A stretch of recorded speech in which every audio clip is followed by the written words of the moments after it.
Okay, so part two, we did this, I don't know, maybe a month back. We did part one. We went through the beginning of my TEDx talk here in San Antonio, and now it's time to start the next part here. So let me get us set up with a screen share. 1 second. And maybe you've already seen the TEDx in its completion.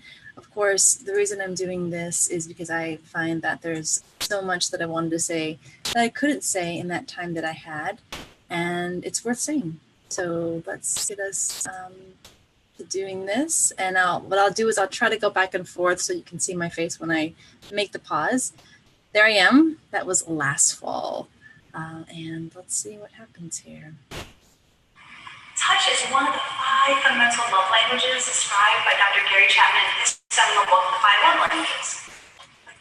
And I'm going to pause this right there real quick, if I can do this quickly. So 5 love languages, real quick, because many of you may have not ever heard of this.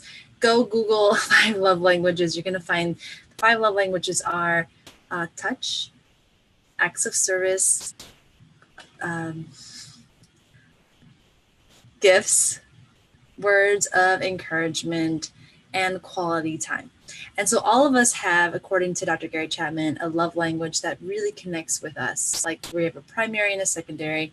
And often in relationships, if you, for example, are really big on receiving and giving touch, and your partner is really big on gifts, and let's say that your partner who does a lot of gifts doesn't touch is on the lower end of her love languages, and y'all come together because maybe you both love to water ski. I don't know, right? Like you have these things in common, come together and realize, wow, why aren't we compatible? Like, why are we struggling in this relationship? Because, you know, they keep giving gifts, the other person does a lot of touch, and they're just not communicating. And so the love languages allows you to know what your partner's love language is, and then start to give the thing that really connects with them. And it is a sign of, it is a evidence of love when you can give someone what they need instead of what comes naturally for you. That is what I think true love is meeting another person where they're at. So touch is one of the 5 love languages, and let's continue to see, what do I say about that? Again, let's go back. Play. Did you know that people can be touch-starved even in relationships? And Oops. those not in relationships, our society has few ways for us to engage in platonic touch. All right, so I want to talk about that as well. Let's see if I can do this quickly. All right, so imagine that. That's kind of what I was insinuating, that often many of us who are big with touch, that touch isn't so important. We have relationships and we're not getting our touch needs met because, again, our partner, that's not their primary love language. And so imagine that that's difficult. And I would say a lot of my clients, those, many of them are in a relationship or married, their spouses want nothing to do with touch. And that's can be so devastating after especially years and years and years, talking like maybe even decades without it. And that those that are not in a relationship, imagine again, like that's even harder, right? So what I'm trying to establish here is the accessibility to touch isn't easy like many of us may think it is. So let's go back. I guess I haven't stopped sharing yet. So let me play, make this big and play.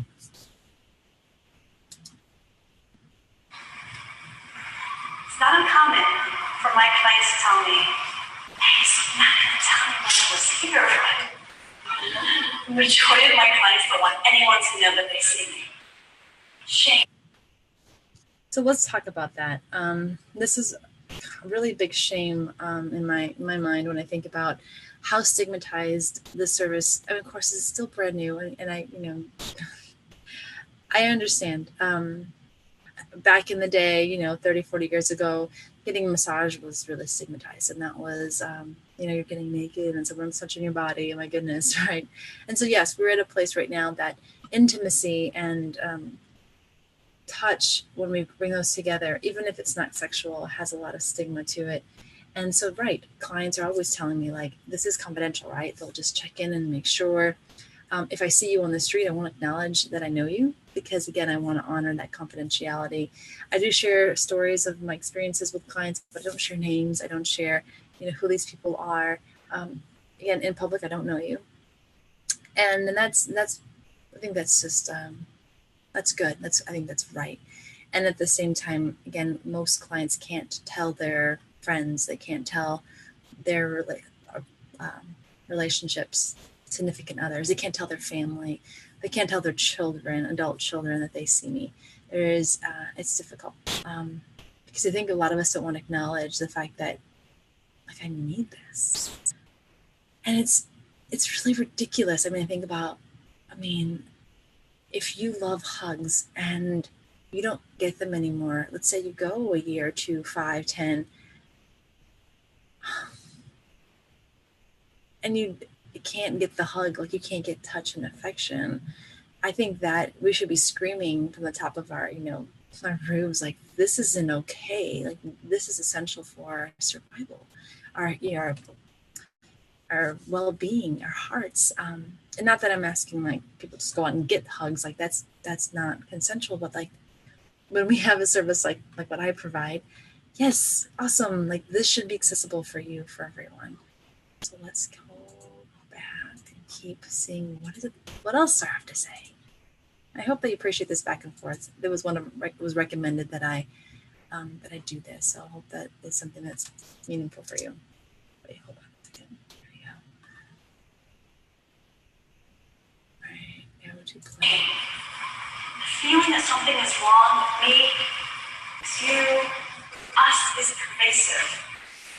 And what I said there was shame. The feeling that something is wrong with you, with me, with us is pervasive. The need for platonic touch is seen as a weakness, not accessible or appropriate.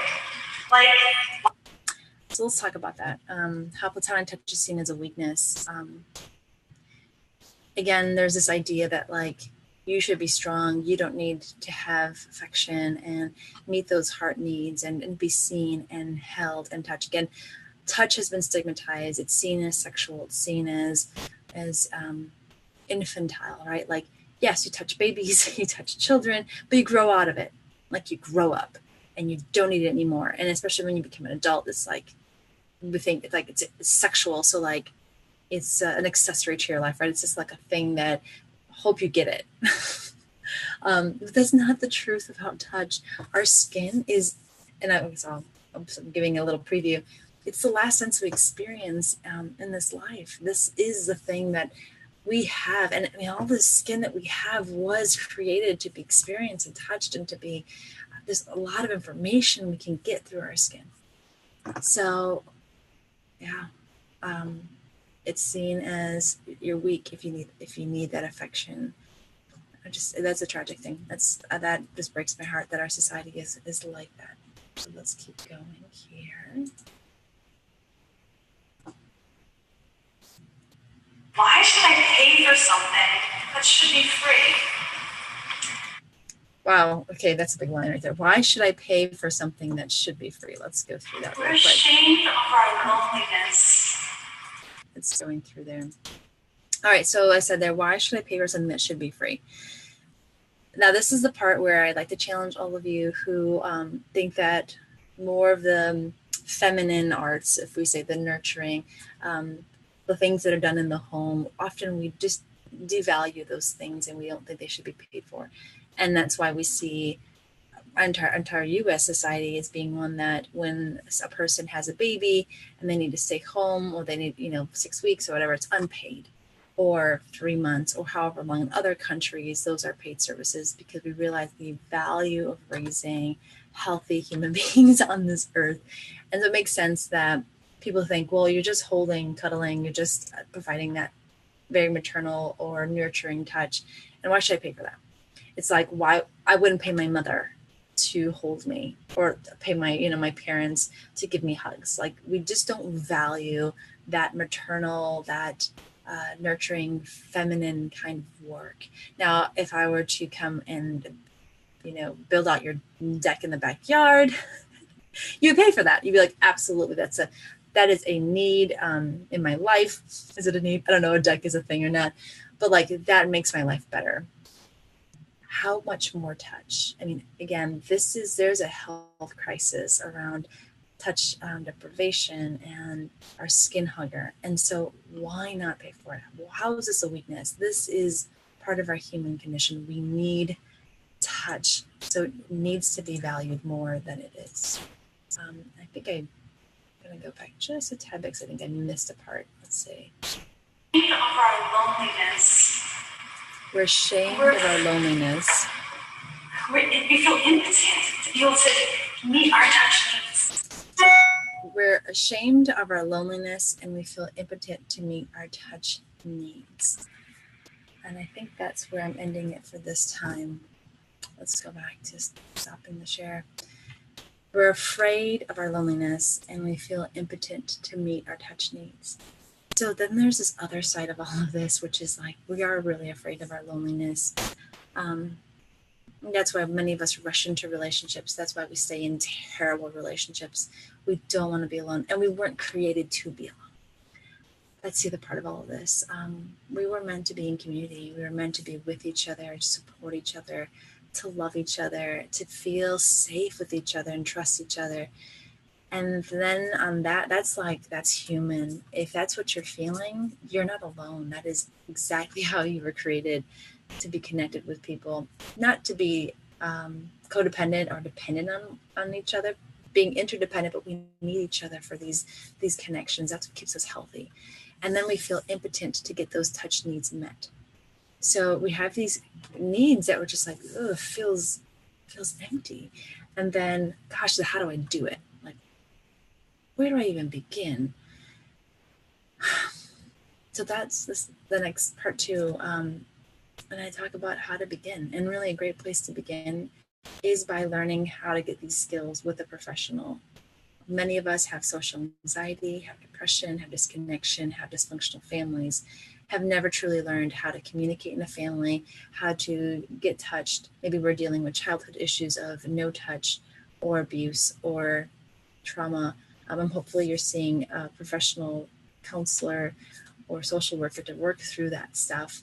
And as you go through it, they can't touch you. That's against their license, but we can. And we're here to do that, to be able to provide that touch, to expand your healing.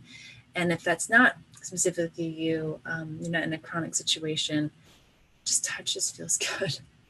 And being able to receive touch instead of people taking from you is amazing. Again, there's so much here. Please check out the link. I'll put it in the description at some point where you can see the entire video. You can watch it on your terms. And let me know what you're thinking about all of this. Again, there's so much here to unpack, and I appreciate you watching to the end. Take care.